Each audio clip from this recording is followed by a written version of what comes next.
नमस्कार मित्रों, आप देख रहे हैं वंदे भारत न्यूज और आज हमारे बीच में हैं संत नंदानगर संत जोसेफ चर्च के पल्ली पुरोहित एवं स्कूल प्रबंधक डॉक्टर जॉली जोन्स हमारे बीच आए हुए हैं, जो कि आज हमें बताएंगे कि क्रिसमस पर्व के बारे में और समाज और देश के सर्वार्थ हितों की बातें करेंगे। तो आज हमारे बीच हैं डॉक्टर जॉली जोन्स सर। नमस्ते। नमस्ते। आदरणीय, बताएं परिचय कैसा क्या है हमारे क्रिसमस और अबाउट यू। सबसे पहले मैं आप सबों को क्रिसमस की शुभकामनाएं देता हूं। Happy Christmas. पूरी दुनिया में 25 दिसंबर को क्रिसमस का पर्व मनाया जाता है। क्रिसमस पर्व जैसे आप जानते हैं ख्रिस्त का, यीशु मसीह का जन्म का पर्व है। करीब 24 वर्ष पहले उनका जन्म हुआ था और उस पर्व को, उनके जन्मोत्सव को हम बड़े आनंद के साथ सारी दुनिया में मनाते हैं। क्रिसमस यानी ख्रिस्त का पर्व। जीसस को, जो उन्होंने मुक्ति का जो कार्य किया है, उसके आधार पर उनको दो शब्दों से पुकारा जाता है। एक तो ख्रिस्त या दूसरा मसीहा।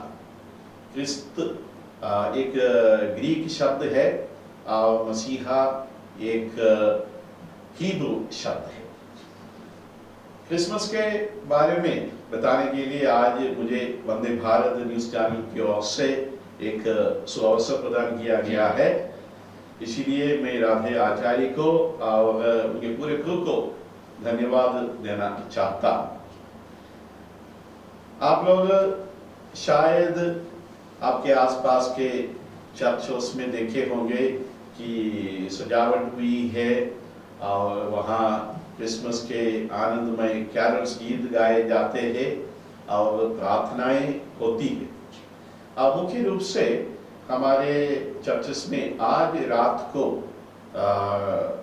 मध्य रात को प्रार्थना होती है, क्योंकि प्रभु यीशु क्रिस्त का जन्म रात को हुआ था, इसीलिए रात को वो प्रार्थना देखी जाती है।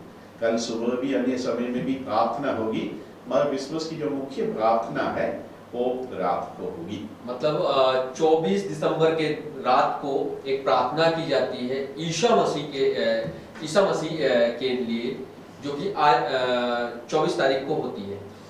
24 तारीख रात को यानी 25 तारीख के एक आरंभ में जी। तो उनका जन्म तो 25 तारीख को मनाया जाता है। 25 तारीख के शुरू में 12 में, इसलिए 24 तारीख रात को और 25 तारीख सुबह भी प्रार्थना होती है।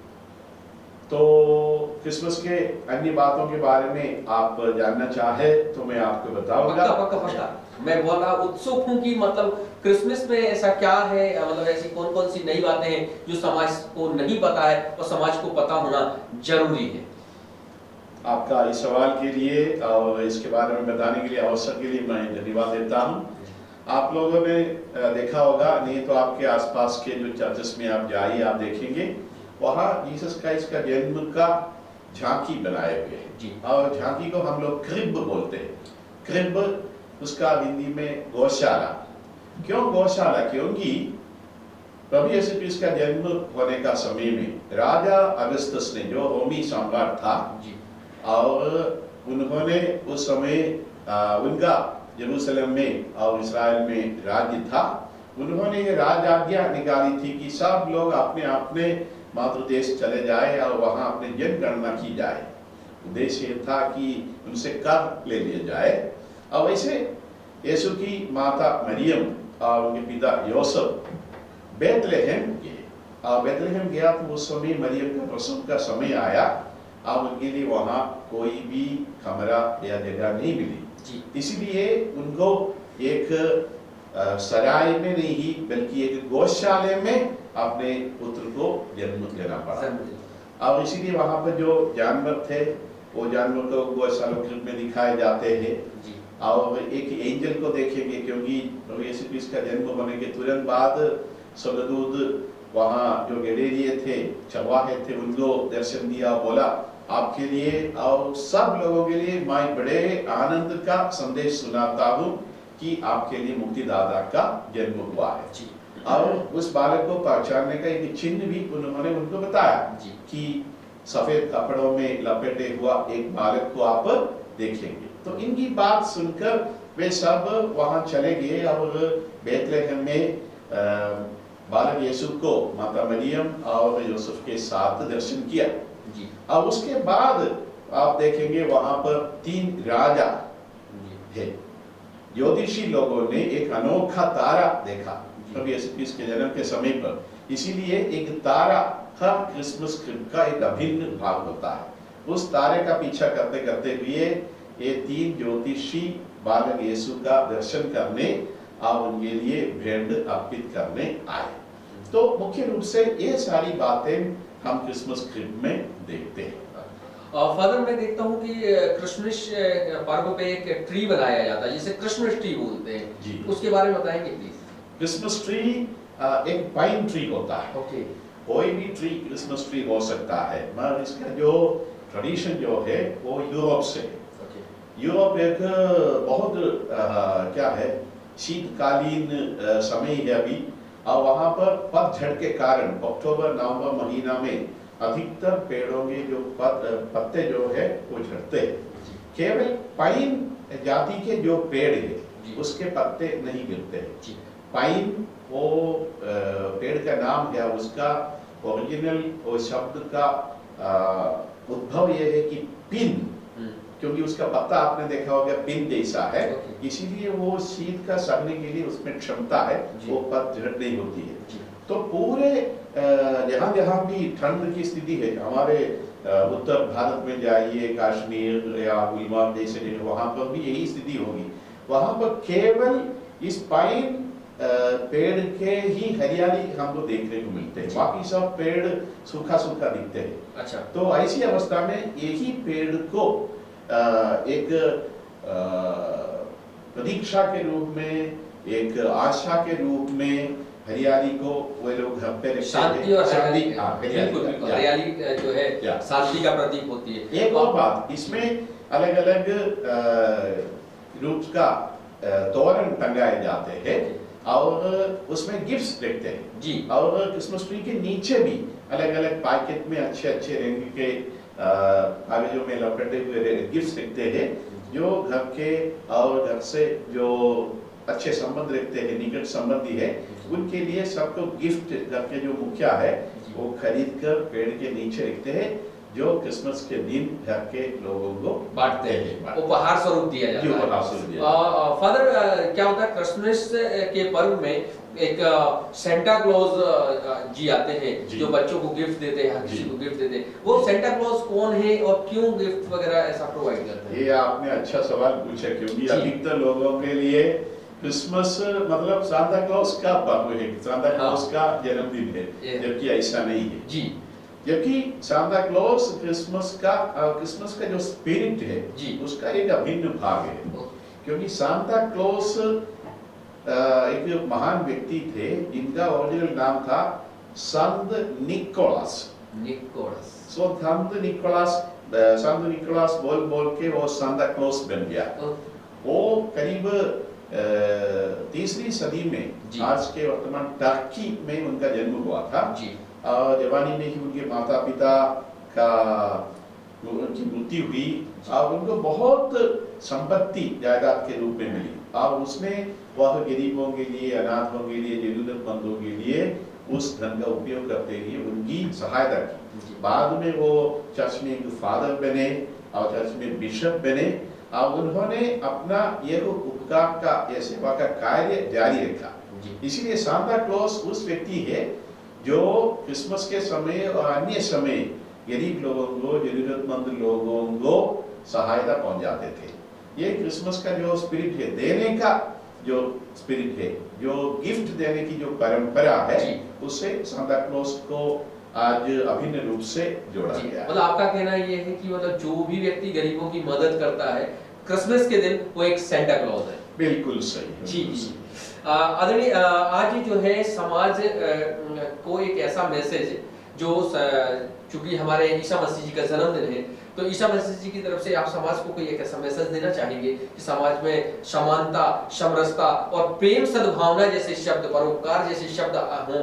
क्योंकि मैंने अधिकतर देखा है जो ईसाई समाज होता है उसमें गरीब बच्चों को एजुकेशन फ्री दिया जाता है, गरीबों की मदद की जाती है, तो ऐसा क्या मैसेज है जो आप समाज को देना चाहते हैं?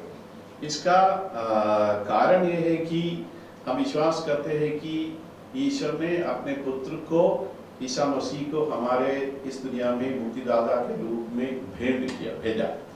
यही अन्य लोगों को गिफ्ट देने का मूल कारण होता है जी।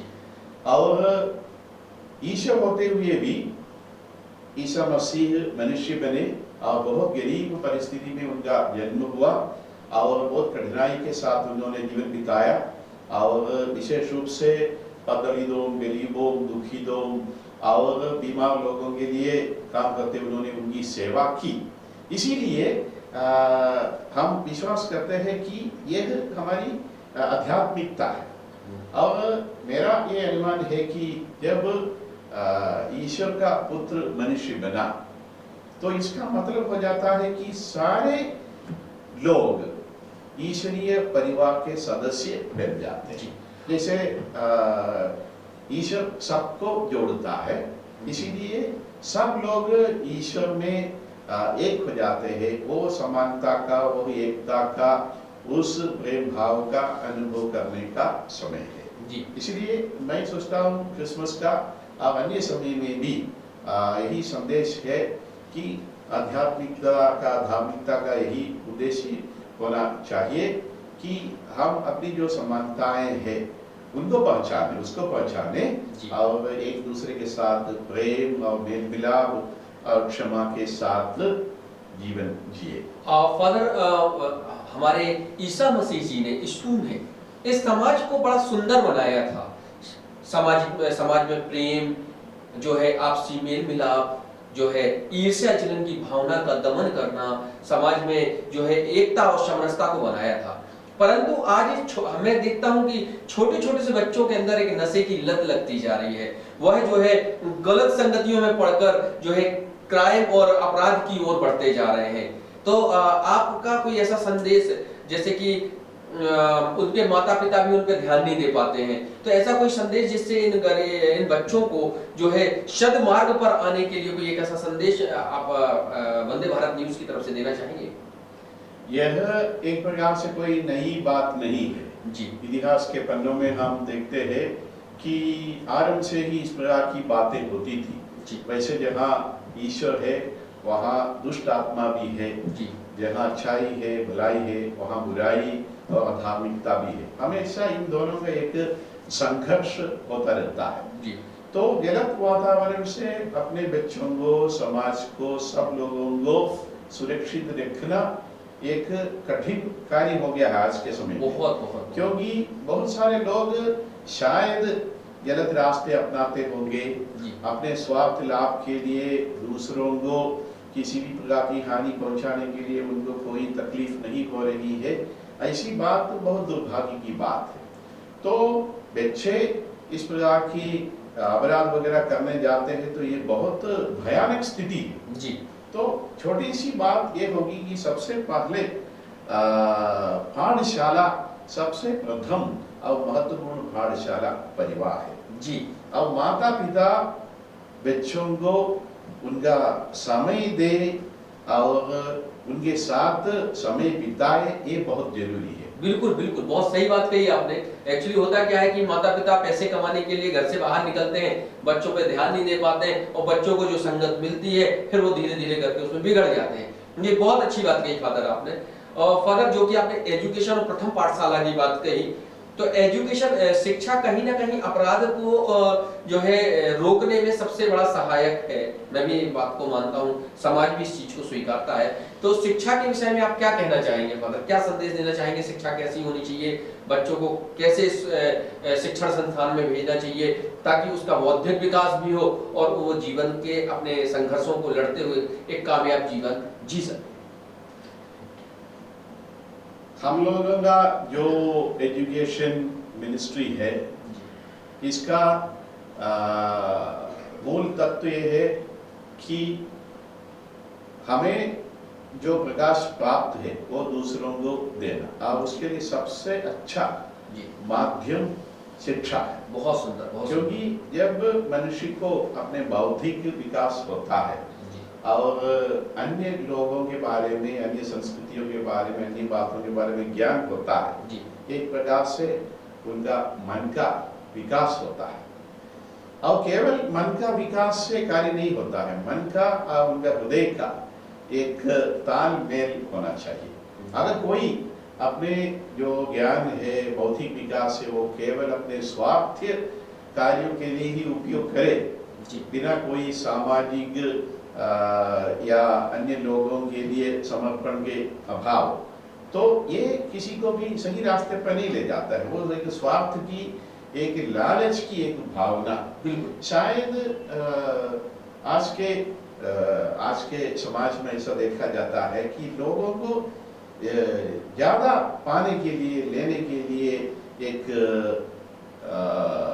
कोशिश की जाती है, जबकि देने के लिए बच्चों को सिखाना चाहिए। बिल्कुल बिल्कुल, देने के लिए, क्योंकि जब हमको गिफ्ट मिलता है, क्रिसमस का समय है तो हम गिफ्ट की बात करते हैं। गिफ्ट जब मिलते हैं हमको अच्छा लगता है। बिल्कुल बिल्कुल, मगर पवित्र बाइबल हमें सिखाता है कि देने में, पाने में जितनी खुशी उससे ज्यादा खुशी है। बिल्कुल, ये खुशी जब हम सचमुच में अपने बच्चों को देने के लिए, दूसरों की जरूरत में सहानुभूति और संवेदना जताने के लिए, उनकी सहायता करने के लिए सिखाएंगे, तो मैं सोचता हूँ कि अन्य लोगों के प्रति एक प्रेम का, एक सहानुभूति की एक मनोभावना बढ़ेगी।